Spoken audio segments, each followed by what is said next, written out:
नेपाल के दूर दराज ऊंचे पहाड़ों में साल में केवल 2 हफ्तों के लिए एक बहुत ही रेयर और खास शहद की कटाई की जाती है, मैड हनी।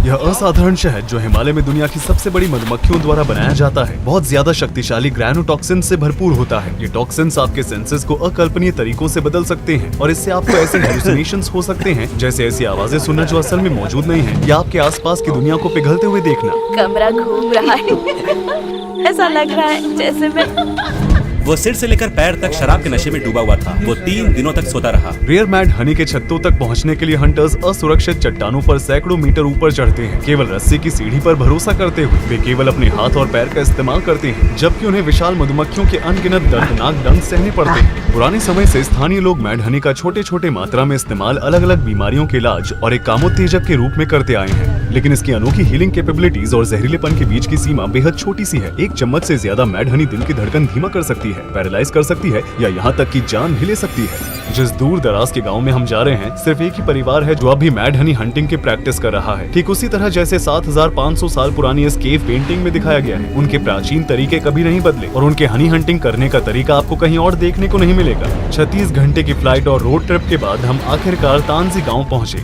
और गुरंग ट्राइब से मिले। ये लोग तिब्बत से यहाँ आकर बसे हैं। नमस्ते सर। आप कैसे हैं? मैं ठीक हूँ। आपके पिता मेन हनी हंटर हैं? हाँ हाँ।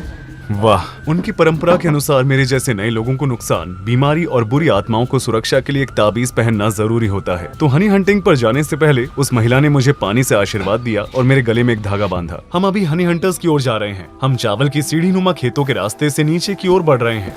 नमस्ते। नमस्ते। यहाँ 3 पीढ़ियों के हनी हंटर खड़े हैं। बुद्धिमान, उनके पिता और उनके दादा। उनके हाथों में सालों की मेहनत साफ दिखाई देती है। मेरा नाम नंदा लाल तामांग है। मैड हनी हंटिंग मेरे पूर्वज के समय से हो रही है। हर साल वो मैड हनी की तलाश में ऊंची चट्टानों पर जाते हैं। इस काम के लिए एक साहसी इंसान की जरूरत होती है।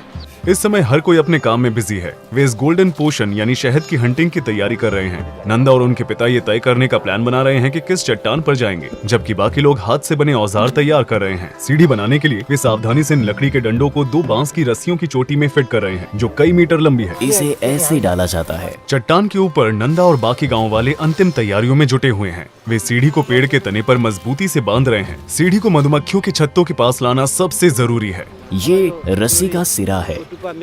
हमें इसे अच्छी तरह से बांधना होगा, इससे पहले कि हम नीचे उतरें। पहले वे आग जलाएंगे और फिर रस्सियों को नीचे फेंका जाएगा। वो लकड़ी कहाँ है? वो दे दो। इसी बीच बाकी लोग ताजे कटे हुए पत्तों का एक बड़ा बंडल बना रहे हैं। वे बीच में कुछ लकड़ी के टुकड़े रखते हैं और उसे रस्सी से लपेटते हैं। यह विशाल धूप ही हनी हंटर को मधुमक्खियों की कॉलोनी से बचने का एकमात्र रास्ता है। मधुमक्खियों को भगाने के लिए आग देखिए बहुत जरूरी है। बिना धुएं के मधुमक्खियां नहीं जाएंगी। एक बार जब धुआं फैलता है तो मधुमक्खियां सुन्न हो जाती हैं। पहले वे आक्रामक होती हैं, फिर उनकी गति धीरे धीरे कम हो जाती है। क्या कभी ऐसा हुआ है कि कोई हंटर आग में फंस गया हो? देखिए, यहाँ पे मैं आपको बताना चाहूंगा कि मान लीजिए अगर जो रस्सी है वो जल गई तो जो शहद हंटर है वो आग पकड़ सकता है। ये किसके लिए है? ये स्ट्रैप इसे सुरक्षित रखता है। हंटर अपने मधुमक्खी रोधी मास्क पहन रहे हैं। अब नीचे जाने का टाइम आ गया है। जो सीढ़ी वे इस्तेमाल कर रहे हैं वो 80 मीटर लंबी है, लेकिन चट्टान की ऊंचाई इससे भी ज्यादा है। इसलिए नंदा चट्टान के ऊपर से ही अपनी चढ़ाई शुरू करता है, नीचे से नहीं। मैं उस ग्रुप के साथ रहूंगा जो चट्टान के नीचे से सहायता प्रदान करेगा। बेहतर होगा कि मैं भी मधुमक्खी रोधी सूट पहन लूं, क्योंकि जल्दी यह जगह गुस्साई मधुमक्खियों के झुंड से भरने वाली है। ठीक है, जाने के लिए तैयार? ये मैड हनी एपिस लेबोरियोसा द्वारा बनाई जाती है, जो दुनिया की सबसे बड़ी मधुमक्खी है, 3 सेंटीमीटर लंबी। यह प्रजाति एवरेज वर्कर मधुमक्खी से 2 गुनी बड़ी होती है और इनके डंक इतने लंबे होते हैं कि कपड़ों के आर पार आसानी से जा सकते हैं। उनका पहला स्टॉप एक चट्टान का किनारा है जो विशाल मधुमक्खी के छत्तों के ठीक ऊपर है। यहाँ वे सीढ़ी की पोजीशन को फिर से ठीक करते हैं। सीढ़ी का बैलेंस बनाए रखने के लिए नंदा का दोस्त रस्सी के सबसे निचले सिरे तक उतरकर वहाँ रुकता है। इस टीम वर्क से वे मैड हनी प्राप्त कर लेंगे और हम इसे टेस्ट करने का मौका पाएंगे। हम चट्टान पर जूते नहीं पहनते। लेकिन ऐसा क्यों? ऐसे हमें बेहतर पकड़ मिलती है। हम नंगे पैरों से स्टेबिलिटी को कंट्रोल और डिसाइड करते हैं। चट्टान हंटर के लिए खतरनाक है क्योंकि ये फिसलन भरी होती है। हंटर के पास कोई सेफ्टी नहीं होती और अगर वो गिरते हैं तो मौत पक्की है। पिछले साल 2 लोगों की जान गई थी। कभी कभी मधुमक्खियां हर शिकार में 100 से 150 बार डंक मार सकती हैं। देखिए, अगर बहुत सारे डंक लगते हैं ना, तो फिर हम रस्सी से भी गिर सकते हैं। मधुमक्खी के छत्ते की सतह काली मधुमक्खियों की परत से ढकी हुई है। हर कॉलोनी में लगभग 1 लाख मधुमक्खियां होती हैं और ये मधुमक्खियां 1 मीटर लंबा वर्टिकल खुला हुआ छत्ता चट्टानों पर बनाती हैं। धुआं उठ रहा है जब मधुमक्खियों को खतरे का एहसास हो चुका है और अब वे अपने पेट को ऊपर नीचे करके पूरी सिंक्रोनाइजेशन में डिफेंस वेव बना रही हैं, जिससे दुश्मन को डराया जा सके। यह ऑप्टिकल इल्यूजन शिकारियों को कंफ्यूज करता है, जिससे मधुमक्खियां एक बड़े जीव की तरह दिखती हैं। मधुमक्खियां मेरे ड्रोन से लड़ रही हैं। वे इसे एक विशाल भिनभिनाते हुए घुसपैठिए के रूप में देख रही है। अब वक्त आ गया है सबसे मल्टीटास्किंग काम का। नंदा को कई चीजें संभालनी है। वो 2 डंडों का इस्तेमाल कर रहा है। एक से बास्केट को बैलेंस कर रहा है। डंडे को स्थिर रखने के लिए वो अपने पैर का इस्तेमाल करता है और दूसरे डंडे से वो बड़ा सा शहद का छत्ता काट रहा होता है, जबकि मधुमक्खियां गुस्से में चारों तरफ भिनभिना रही होती हैं। हर बार जब वो छत्ता काटता है तो कई किलो शहद बाहर आता है। हर हंट के दौरान मधुमक्खियां उसे 100 से ज्यादा बार डंक मार सकती हैं, लेकिन उसे स्थिर रहना पड़ता है। उसकी एकमात्र सुरक्षा बांस की सीढ़ी से बंधी रस्सी है। कोई भी गलत कदम उसके लिए जानलेवा हो सकता है।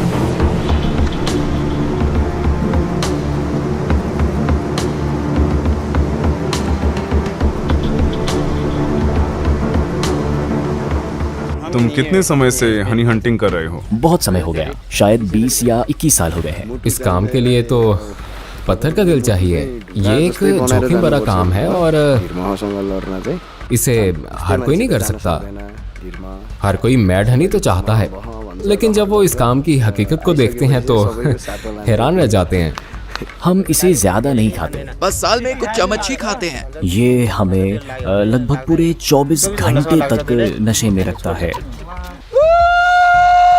अगर मैं 1 चम्मच शहद खाऊं तो क्या होगा? तुम बेहोश हो जाओगे, उल्टी करने लगोगे और अनकॉन्शियस हो जाओगे। अगर मैं 2 चम्मच खाऊं तो तुम्हें कुछ भी पता नहीं चलेगा। क्या मैं पैरालाइज हो जाऊंगा? हाँ, एक दिन तुम ऐसे ही लेटे रहोगे जैसे पैरालाइज्ड। हम वापस जा रहे हैं क्योंकि बारिश शुरू हो गई है। हम नहीं चाहते कि हमारे कैमरे गीले हों। हनी हंटर हमसे गांव में मिलेंगे। नमस्ते। जब वो खाना बना रहा था तभी लाइट चली गई। इन दिनों नेपाल में मॉनसून की बारिश शुरू होने वाली है। 3 घंटे से बिजली नहीं है और अब अंधेरा होने लगा है। हनी हंटर अभी तक गांव वापस नहीं आ पाए हैं। मेगू हमारे लिए टॉर्च की रोशनी में कुछ सब्जियां और चावल पका रहा है। आखिरकार सभी हंटर एक लंबे दिन के बाद सुरक्षित और स्वस्थ गांव लौट आए हैं। क्या मधुमक्खियों ने डंक मारा? हमारे पे डंक मारा?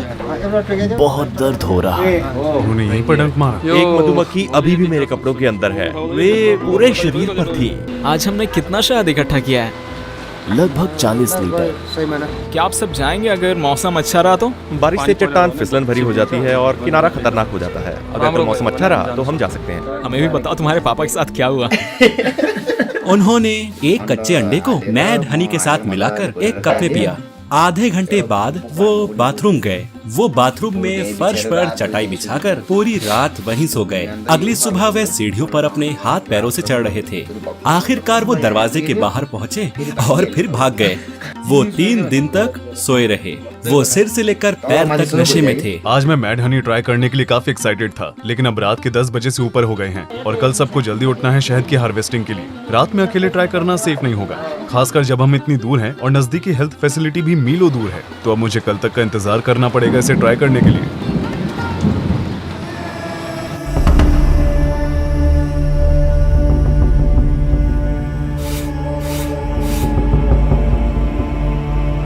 अब हम ब्रेकफास्ट करने जा रहे हैं। सुबह के 7 बज रहे हैं। ब्रेकफास्ट के बाद हम फिर से हनी हंटिंग पर जाएंगे और इस बार मैं इसे टेस्ट करूंगा। हम कल वहाँ थे, आज किस तरफ जा रहे हैं? दूसरी तरफ? दूसरी तरफ, हाँ। क्या हम ऊपर चढ़ेंगे या नीचे उतरेंगे? नीचे उतरेंगे। ठीक है। आज हमारे साथ एक बड़ा ग्रुप है। उनका मानना है कि आज की लोकेशन पर हमें मैड हनी की एक बड़ी मात्रा मिलेगी। अब हंटर के लिए मुर्गे की बलि देने का समय आ गया है। पहले हम प्रार्थना करते हैं, फिर इसे काटते हैं ताकि कोई हादसा ना हो। वे इन लकड़ी के टुकड़ों को काट रहे हैं ताकि सीढ़ी में जोड़ सकें। सीढ़ी इतनी भारी है कि 2 लोग मिलकर भी मुश्किल से इसे उठा पा रहे हैं। जब वे मुर्गे की तैयारी कर रहे हैं, हम उस चट्टान की तरफ बढ़ रहे हैं जहां शहद हार्वेस्ट होगी। आज का रास्ता और भी ज्यादा खतरनाक है क्योंकि जमीन फिसलन भरी है। ये पुल लैंडस्लाइड्स की वजह से गिर गया है, लेकिन हम दूसरी तरफ से पहुंच गए हैं क्योंकि वहीं पर लोग शहद हार्वेस्ट करेंगे। ठीक है, सब ठीक है।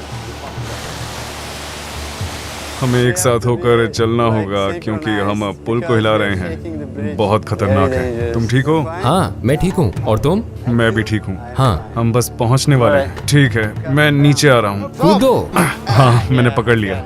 अगर मैड हनी से ज्यादा खतरनाक कुछ है तो वो इसका हार्वेस्टिंग करने का तरीका है। अगर वो उस किनारे से गिर गया तो उसके बचने का कोई चांस नहीं है। ये कम से कम 100 मीटर की ऊंचाई है। मैंने इसे उतार दिया था, लेकिन उसने मुझे इसे फिर से पहनने को कहा। शायद 1 घंटे में बहुत सारी मधुमक्खियां चारों ओर उड़ती नजर आएंगी और वो काफी गुस्से में होंगे। इंतजार करते समय भी कुछ मधुमक्खियों ने हम पर शौच करना शुरू कर दिया था। जो आप उसकी उंगली पर देख रहे हैं वो मधुमक्खी कमल है। ये हनी टॉयलेट है। तो ये मधुमक्खी कमल है। नंदा और बाकी हंटर फिर से काम में लग गए हैं। सीढ़ी और जलता हुआ बंडल नीचे उतार दिया गया है। मैड हनी हार्वेस्ट शुरू हो गया है। देखिए कैसे उसने अपने पैर से इस लकड़ी को ठीक किया है। कमाल है। वो वहाँ एक एक्रोबैट की तरह काम कर रहा है। ग्रैनोटॉक्सिन्स हिमालय में खिलने वाले रोडोडेंड्रोन फूलों के रस से आते हैं और मधुमक्खियों को 1 किलो शहद बनाने के लिए लगभग 40 लाख फूलों का दौरा करना पड़ता है। एक एवरेज वर्कर मधुमक्खी अपनी पूरी लाइफ टाइम में सिर्फ 1 टेबलस्पून का 20वां हिस्सा शहद बनाती है। इसलिए ये कोई हैरानी की बात नहीं है कि 200 ग्राम रेयर मैड हनी, जिसमें सबसे ज्यादा ग्रैनोटॉक्सिन होते हैं, जिसको मैं अभी टेस्ट करने वाला हूँ, मार्केट में लगभग $400 में बेची जा रही है। लेकिन दुखद सच ये है कि अपनी जान जोखिम में डालकर हार्वेस्ट करने वाले हंटर्स किलो के हिसाब से हनी बेचकर प्रति व्यक्ति $20 से भी कम कमाते हैं।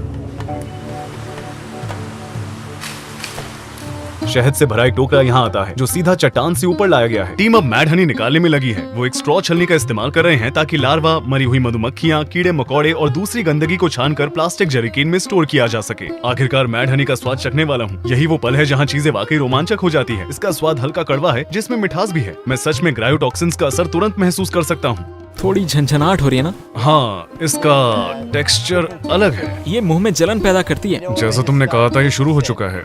ये कुछ मसालेदार खाने जैसा है। हाँ, लेकिन एक खतरा है जिसके बारे में सोचा नहीं। हो सकता है कि तुमने स्वाद चखते समय कुछ हनी निकल ली हो। हमें तुम्हें जल्दी से ऊपर ले जाना चाहिए क्योंकि इसका असर 45 मिनट में शुरू होता है। मैं बिल्कुल भी नहीं चाहता कि इस वीराने में टेम्परेरी पैरालिसिस या बेहोशी का अनुभव करूं, इसलिए मैं तेजी से आगे बढ़ रहा हूं। जब आप इस शहद के नशे में आ जाते हैं ना, तो 12 घंटे के लिए तो आप बिल्कुल डेड हो जाते हैं। शरीर तक को तो आप हिला ही नहीं सकते। सच में? हाँ, और इस हाल में फिर आपको ऊपर उठा करके कोई ले जाना नहीं चाहेगा। क्या इतनी सी मात्रा से मुझे नशा हो जाएगा? इतनी सी मात्रा से? कभी कभी हाँ।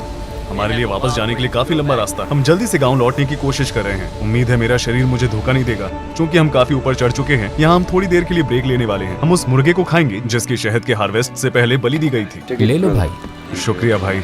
उसे कई बार मधुमक्खियों ने डंक मारा है और एक दर्दनाक डंक उसकी निचली होठ पर लगा है। उसका होठ अब साफ तौर पर सूज गया है। कुछ खाने से मैड हनी और ग्रैनोटॉक्सिन के अब्जॉर्प्शन की गति धीमी हो जाएगी, जो मेरे खून में जा रहा है। इससे हम थोड़ा कम जल्दबाजी से आगे बढ़ सकते हैं। मैड हनी को सबसे पहला बायोलॉजिकल वेपन माना जाता है। 67 BC में जब रोमन आर्मी ने ब्लैक सी रीजन पर हमला किया, तब पॉन्टस किंगडम के सोल्जर्स ने उनके रास्ते में मैड हनी कॉम्स रख दिए। रोमन सैनिक इसका सामना नहीं कर पाए, नशे में हो गए, अपनी सुरक्षा खो बैठे और अंततः उनकी दुखद मौत हो गई। जब मैं सही मात्रा में लेता हूँ तो मैं चीजों को और साफ देख पाता हूँ, मानसिक रूप से एक्टिव महसूस करता हूँ, मैं ज्यादा फोकस के साथ काम कर पाता हूँ। मैं इसे मेडिटेशन के लिए इस्तेमाल करता हूँ। सही मात्रा क्या है?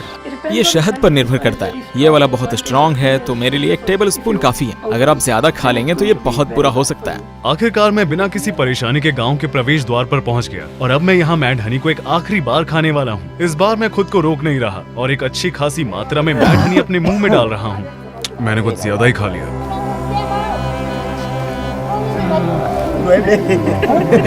मुझे नहीं पता कि ये कितना ज्यादा है, लेकिन मैंने पूरा निगल लिया।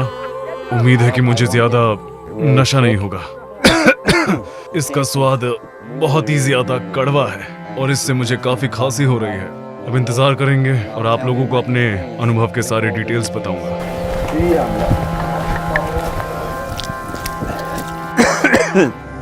आपके शरीर में सबसे पहले गर्मी महसूस होगी, फिर हल्की झंझनाहट भी। क्या तुम्हें लगता है कि मैंने बहुत ज्यादा शहद खा लिया? ये तो ठीक ठाक मात्रा है। हमारा एक दोस्त इसी हनी का एक छोटा चम्मच खाकर उल्टी करने लग गया था।